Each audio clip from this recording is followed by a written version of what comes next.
뉴스야 시작합니다. 정치부 홍현주 기자 나와 있습니다. 첫 번째 물음표 보죠. 네, 첫 번째 물음표는 윤석열 3월의 사퇴입니다. 예, 지금 여권에서 검찰의 수사 기능을 폐지하는 법안들을 추진하면서 윤석열 총장이 이제 사퇴하는 거 아니냐 이런 얘기들이 지금 나오고 있는 상황인데 오늘 포인트는 3월이라는 거죠. 네, 그렇습니다. 예. 아시는 것처럼 현재 여당이 추진하는 공소청법 그리고 중대범죄수사청법이 통과되면 검찰의 수사 기능은 사라지게 됩니다. 그런데 이들 법안은 대통령의 속도 조절 주문에도 친조국 성향 의원들이 밀어붙이고 있습니다. 박범계 법무장관과 김태년 원내대표까지 가세하면서 이 당론으로 채택해 강행할 분위기입니다.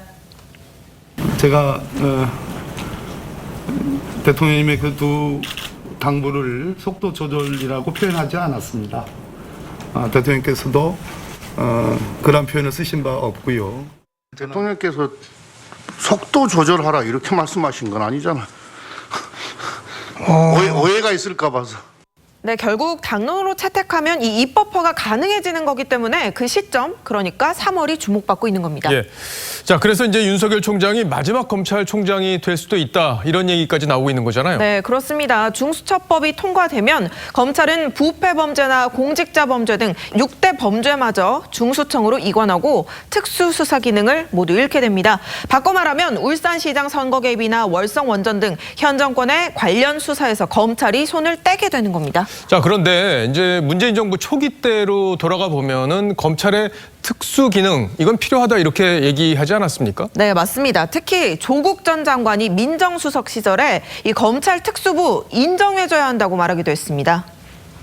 직접 수사의 축소, 이미 검찰이 잘하고 있는 특수수사 등에 한하여 검찰의 직접 수사를 인정하는 것입니다. 그래서 조국 전 장관의 제자였던 금태섭 전 의원은 어제 SNS에 이런 글을 올렸습니다.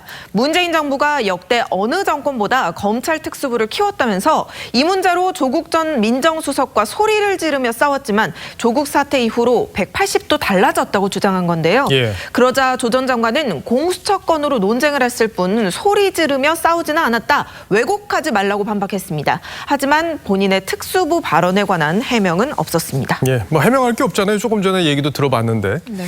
자, 그런데 이제 윤 총장이 3월에 이제 사퇴하게 된다. 만약에 그렇게 된다면은 4월 선거에도 이게 변수가 될 수밖에 없을 텐데 여당 지도부로서는 이런 문제까지 감안해야 하지 않을까요?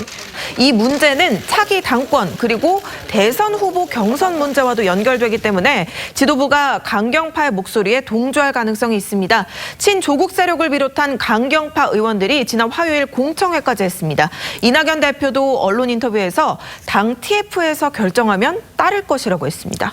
지난해 징계 논란이 불거졌을 때도 윤 총장이 이제 사퇴까지는 하지 않았었는데 예. 검찰의 수사 기능 자체가 이제 사라지게 된다. 검찰이라는 이름 자체가 앞으로 사라지게 된다. 이렇게 된다면은 사퇴할 명분이 될 수도 있겠군요. 자, 첫 번째 물음표 정리해 보죠. 네, 첫 번째 물음표 윤석열 3월의 사퇴, 느낌표는 별의 순간이 온다로 하겠습니다. 예. 김종인 위원장은 인생의 별의 순간이 한 번 오는데 놓친 뒤 후회해봐야 소용없다면서 또 한 번 윤 총장의 결단을 촉구한 바 있습니다. 이번이 그 별의 순간이 될 수도 있겠죠. 윤 총장 속내가 복잡할 것 같습니다. 만약에 이런 상황에도 윤 총장이 7월 말까지 임기를 마치게 된다면 결국에는 문재인 정부의 검찰총장 이걸로 끝나지 않겠느냐 이런 얘기들도 많이 나오더군요. 자, 두 번째 물음표로 넘어가 보죠. 네, 두 번째 물음표는 안철수 기호 2번 관심 없다더니입니다. 예, 안철수 예비 후보 아직 뭐 금태섭 예비 후보와 지금 단일화 경선을 치르고 있는 상황이긴 합니다만은 이제 최종 승리를 할 경우 4번이 아니라 2번이다. 2번으로 갈 수도 있다 뭐 이런 건가요? 네, 그렇습니다. 예. 안 후보는 그동안 단일화에는 적극적이면서도 국민의힘 입당이나 합당에는 선을 그어왔습니다. 그런데 어제 인터뷰에서는 기류가 달라졌습니다. 왜 그랬을까요? 선거를 앞두고 공당의 대표에게 소속당을 탈당하고 우리 당에 입당하라는 것은 처음부터 무리한 이야기입니다. 단일 후보로 뽑힌 사람이 결정하는 것 아니겠습니까? 후보 중심으로 힘을 모아주면. 그러니까 단일 후보가 결정한다. 그러니까 합당 여부나 뭐 입당이나 이런 것들을 결정하겠다 뭐 이런 건데 네. 어쨌든 가능성을 열어두는 기류다 이렇게 좀 해석이 되고 있는 거잖아요. 네. 왜 기류가 바뀐 겁니까? 네, 보기로는 현실적인 자금 문제 때문으로 보입니다. 예. 안철수 대표 본인은 1,000억 원대 재산을 지닌 자산가지만 국민의당은 다릅니다. 이번 총선에서 3석에 그치면서 지난 1분기 보조금은 3억 4천여만 원만 받았습니다.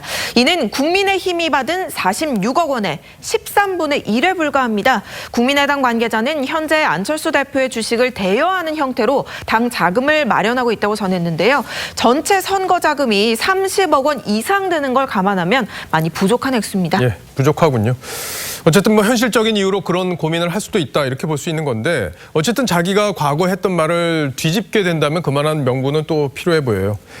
자, 그런데 이제 국민의힘 후보 지속과의 단일화도 이제 앞으로 논의를 해야 될 텐데 이 경선 방식을 두고 신경전이 시작되고 있죠. 네, 추가 실무 논의는 필요할 겁니다. 그런데 이 100% 일반 여론조사 방식을 두고 민주당 지지자들의 역선택 우려가 나오고 있습니다. 나경원 전 의원도 이 문제를 제기했는데요. 안 후보와의 단일화까지 염두에 둔 거라는 해석입니다. 여권 지지자들이 들어가면 야권 후보라는 표현이 적절하지 않을 수 있다는 점에서 정당 민주주의 측면에서 좀 문제가 있다.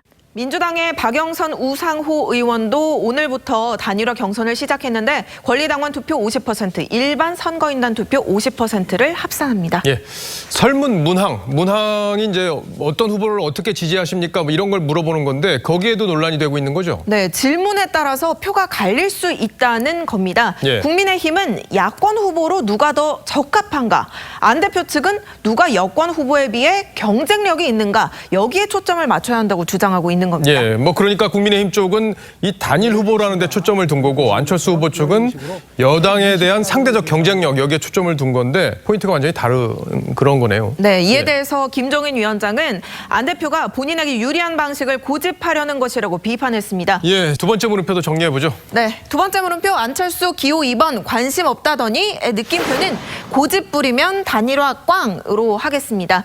단일화라는 게 서로 한 발씩 물러나야 하는데 지금 분위기대로라면 서로 고집을 부리다가 상황이 어렵게 흐를 가능성도 배제할 수 없어 보입니다. 예, 잘 들었습니다. 지금까지 홍현주 기자였습니다.